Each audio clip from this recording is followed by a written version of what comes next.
modelo de sociedade cada vez mais opressor e injusto, a reflexão sobre a saúde mental assume um papel importante. É uma das trincheiras na luta por um mundo mais humano e igualitário.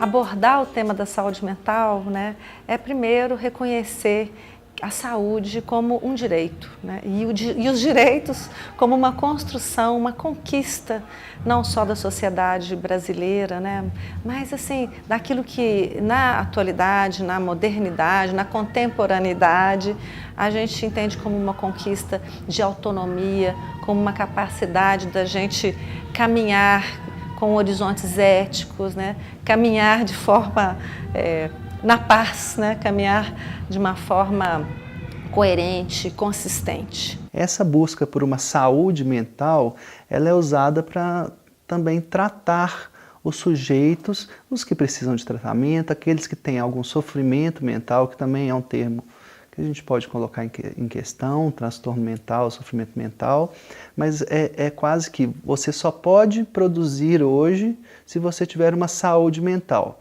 Então ele tem que dar um nome para quem está bem, né? Ou para quem deveria estar nessa sociedade aí que a gente tem que estar sempre bem o tempo todo. Então, se eu estou triste, minha saúde mental está abalada. Se eu estou ansioso, a mesma coisa, né? Então, a gente tem que pegar esse termo e dar uma descascada dele de pensar.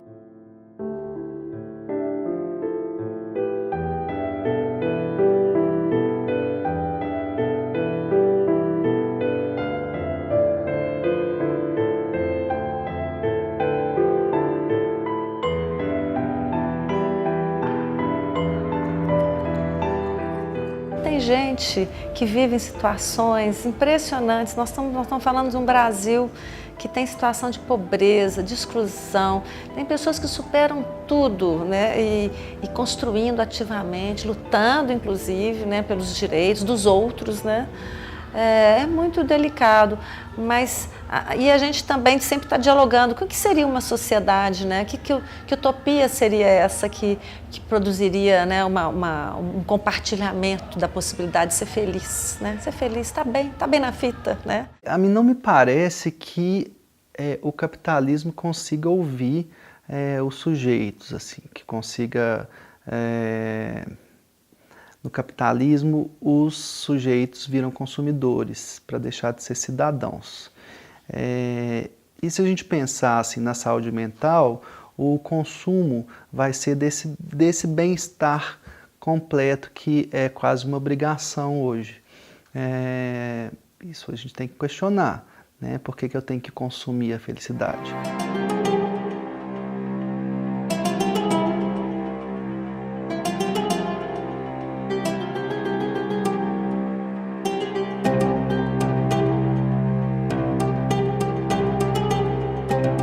O capitalismo e as suas mãozinhas invisíveis, né, que vão tirando o brilho, né, do sujeito, que vão tirando a especificidade, que vão tirando as singularidades, que vão empobrecendo as subjetividades.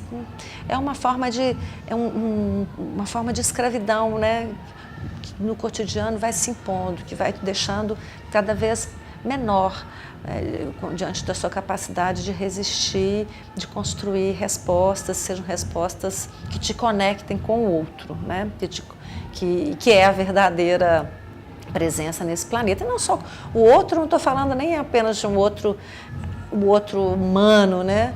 Mas o outro vida, né? O outro que é planeta, o outro terra, o outro todas as possibilidades de vida mesmo, né? O capital, ele não quer saber se você está dando conta ou não, né?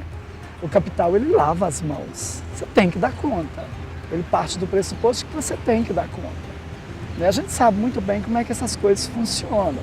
Principalmente, por exemplo, da forma como esse neoliberalismo vem sendo introduzido no Brasil. Quer dizer, o capital, ele te individualiza, né? Então, por exemplo, assim, para o capital, aquele menino que está dormindo, aquele mendigo, aquele adolescente, menino de rua, que está ali dormindo ali naquela rua, naquela calçada, o sistema ele acredita que quanto pior aquele menino ficar, mais possibilidades ele teria de buscar uma saída. Mas numa sociedade tão contrastante quanto a nossa, é impossível você virar para um sujeito, para um adolescente que está dormindo numa calçada, virar para ele e falar assim, se vira.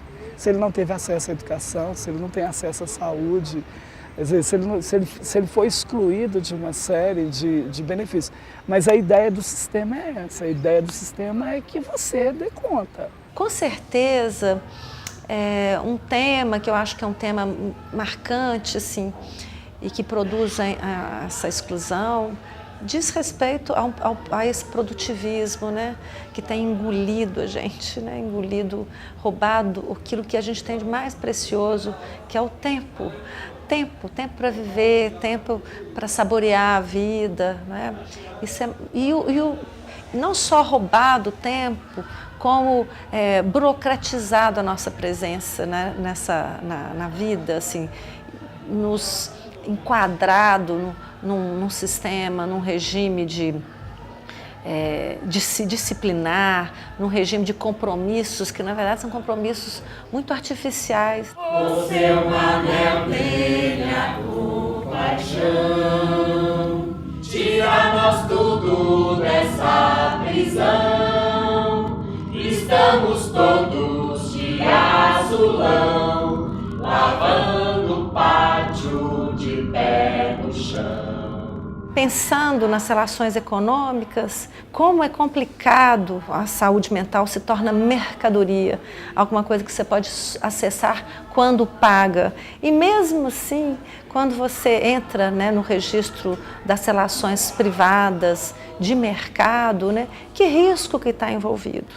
Então, nesse caso, nesse ambiente, a gente descortina uma história tristíssima, que foi a história, e é ainda a história dos manicômios, a história dos hospitais psiquiátricos, né, que construíram uma máquina de ganhar dinheiro com o sofrimento alheio. Mesmo dentro daquilo que a gente entende como o público, né, aquilo que não é mercado, a gente tem uma outra luta, que é esse outro cenário, né, que se configura, que é a luta contra uma forma de pensar moralizante, estereotipada, estigmatizante, que já rejeita de saída tudo aquilo que é o registro da diferença. Então, isso é um código terrível, que é um código que sustenta aquilo que a gente tem chamado de cultura manicomial.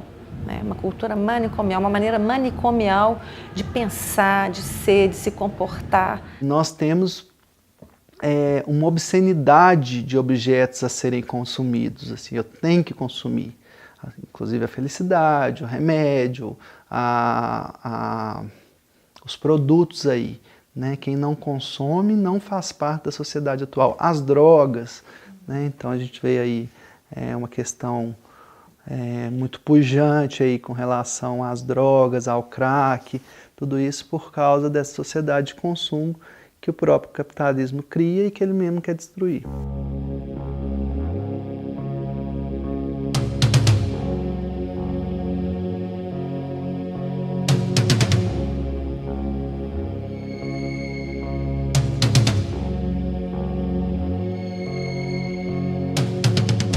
A Cracolândia ela é produzida por esse meio, né, que tanto quer destruí-la.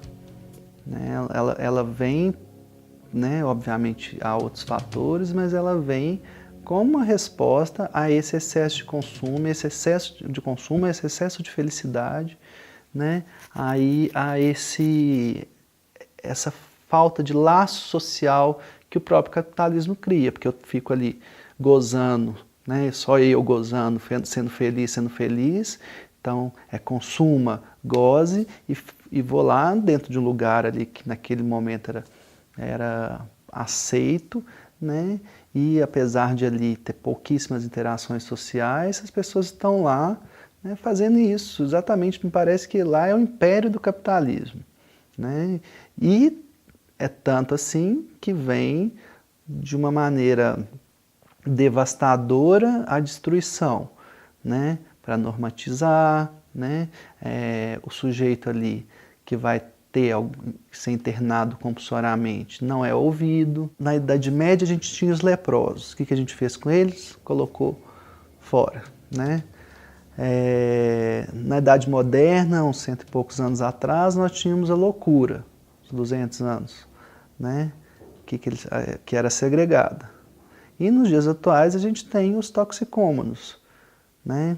Então, se a gente não tomar cuidado, isso vem de um autor, mas qualquer um que estiver fora do padrão, do modo atual, que é aceitável no modo atual, vai estar cometendo um crime e vai sair da sociedade. É isso que as pessoas querem. Toda continuidade é recomeço. Atravesso a fase da paz serena. Vou candidar mais ainda o coração, enquanto a praia se candidata a solo de violino. Azul escuro em todo canto, não me caro nem no branco. Depois do golpe, eu me levanto, é preciso anoitecer. Pra chegar o amanhã, cantarei a liberdade, ainda que tantã. A gente toma a vida como uma forma muito automatizada, e não é assim. A gente tem que zelar pela vida. Zelar pela vida é zelar pelo outro, é zelar pelo nosso patrimônio social, cultural, político, é zelar pelos direitos, né? Os direitos sociais, os direitos civis, os direitos humanos. Isso é um patrimônio que somos nós. Assim, se a gente não tem isso, né, a gente é o quê? A gente vai se tornar o quê? A gente se brutaliza, né? Tanta coisa se passou, busquei na história um motivo pra lembrar. Lá em Bauru a utopia começou, sonhos pra realizar. Sou criatura, sem temer eu vou criar. Minha loucura te coloca pra sambar. Minha arte não matura, hospital que quer trancar.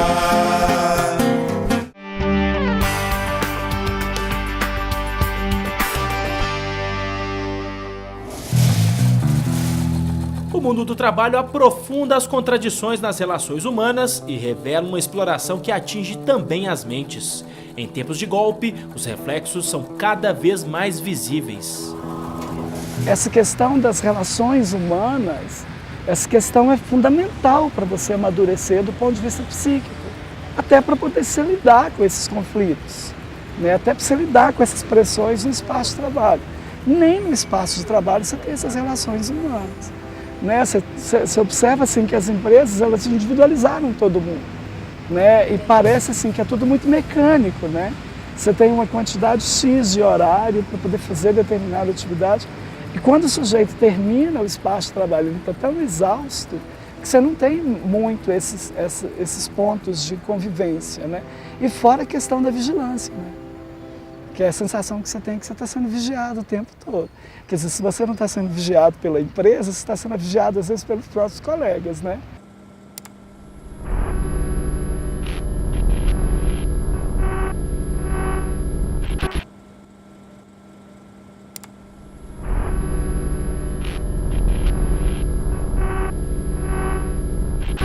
As estatísticas, por exemplo, da quantidade de professor por afastamento do trabalho, com síndrome do pânico, com depressão, que são as doenças típicas da contemporaneidade. Né?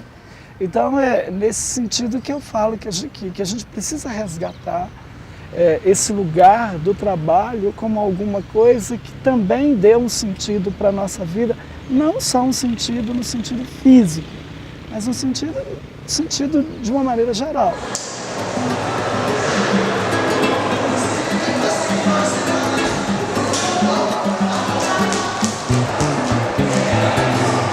Então chega num ponto que essa estrutura psíquica ela vai se desgastando. E aí esse sujeito não consegue lidar com tanta pressão. E aí a tendência desse sujeito é, como ele não pode perder o emprego, a tendência desse sujeito é buscar uma outra resposta, que uma resposta que passe necessariamente pelo corpo.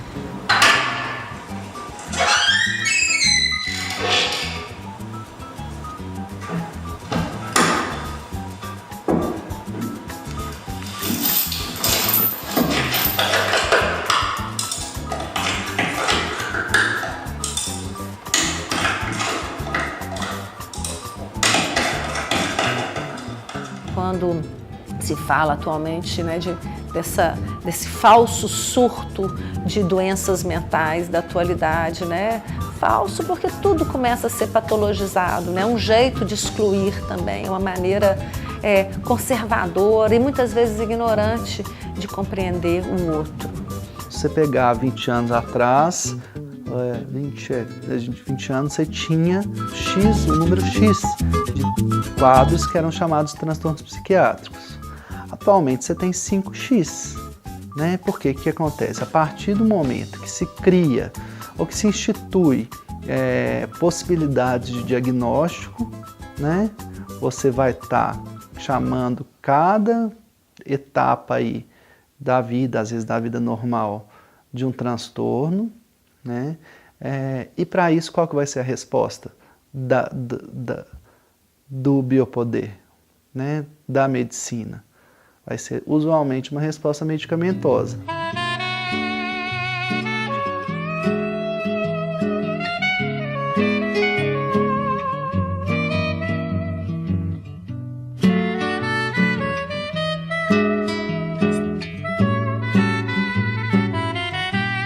Fui internado ontem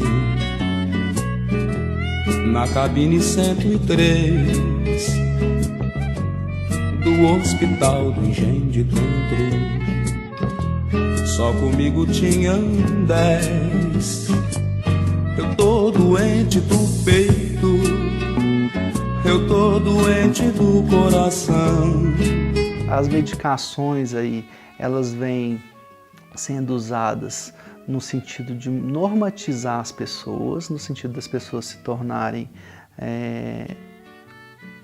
um robô, e isso é muito claro, né? Um robô que compra, um robô que consome, inclusive que consome medicamento. Então eu não posso ser ansioso, eu não posso ser hiperativo, eu não posso ser deprimido, ou eu não posso estar triste, né? Eu não posso ter alguns sentimentos básicos que nos faz ser humanos. Por que está acontecendo? Né? Por que essa doença nesse tempo, nesse momento histórico?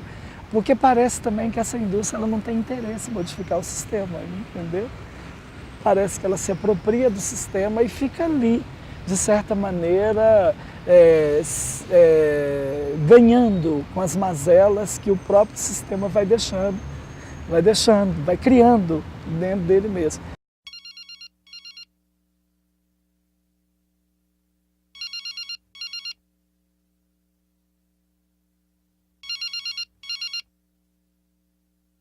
Quando a gente trabalha essa questão da depressão, essa questão da síndrome do pânico, a gente tem que reportar um pouco a questão da relação da estrutura psíquica, da relação dessa estrutura com o mundo. Né? Óbvio que a gente tem uma estrutura psíquica e nós somos o tempo todo perturbados por questões próprias da nossa existência e por questões externas à nossa existência. Então você tem o de dentro para fora e você tem o de fora para dentro. Quando a gente tem uma fragilidade dentro do projeto político, né, nosso, quando a gente tem uma fragilidade no modelo de representação, a gente não consegue. Você vai acreditar em quê? Você vai se projetar onde? Né? Você vai sonhar com o quê? De onde que vem a matéria do seu sonho, né?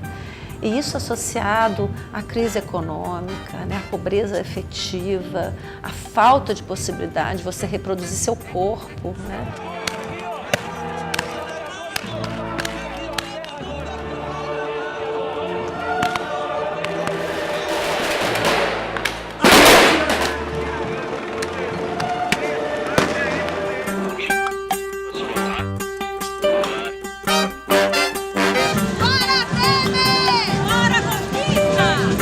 Uma forma que a gente tem de lidar com isso é a gente conversar sobre isso. A gente precisa discutir sobre isso. E, nesse sentido, o espaço sindical é fundamental. A gente tem que debater essas questões. A gente tem que encontrar formas de lidar com isso. E no campo do trabalho, a forma de lidar com isso é pela luta, pela organização. Não tem outro jeito. É pela mobilização. Sou muito otimista, somos capazes, porque nós temos uma história. Nós temos uma cultura muito rica e por mais que nos afastem, nós temos o fôlego e a capacidade de recuperação, de retornar, recuperar, reconstruir, né? Eu acho que é nessa confiança que a gente tem que caminhar juntos, né?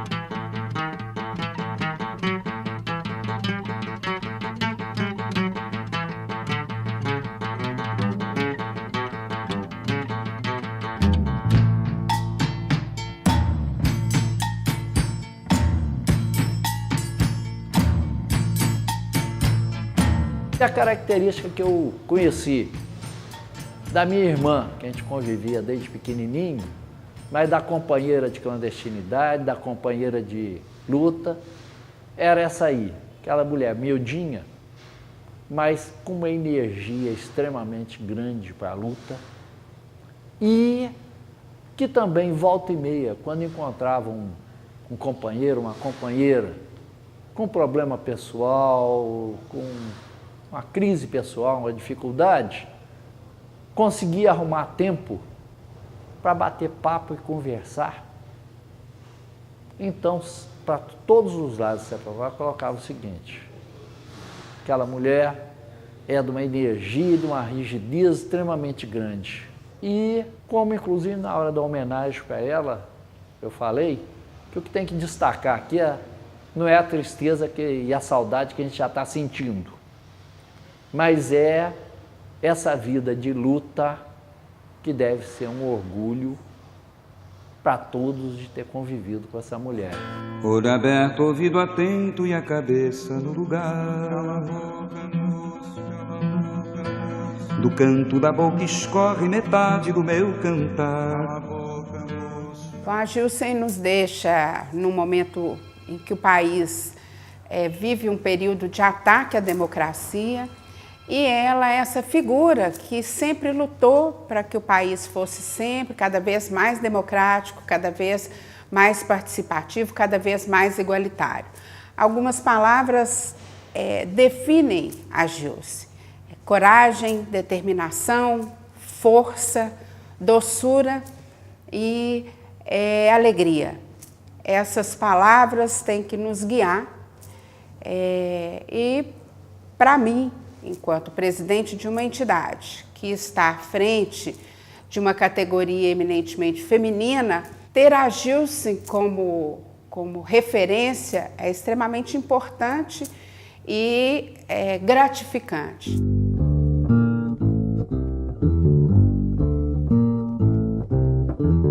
Então, penso que nesse momento a maior e melhor homenagem que podemos fazer a Gilsen Cossenza é continuar na luta, continuarmos firmes na luta, sempre por um país cada vez mais democrático, cada vez mais soberano, cada vez mais igualitário e que seja assim para homens e mulheres, que seja assim para pobres e ricos, negros e brancos, indiscriminadamente. Caminhando pela noite de nossa cidade, acendendo a esperança e apagando a escuridão. Vamos caminhando pelas ruas de nossa cidade, presente na luta, amando a juventude pelos corações. Tenha fé no nosso povo que ele resiste. Tenha fé no nosso povo que que ele insiste e acorda novo, forte, alegre, cheio de paixão.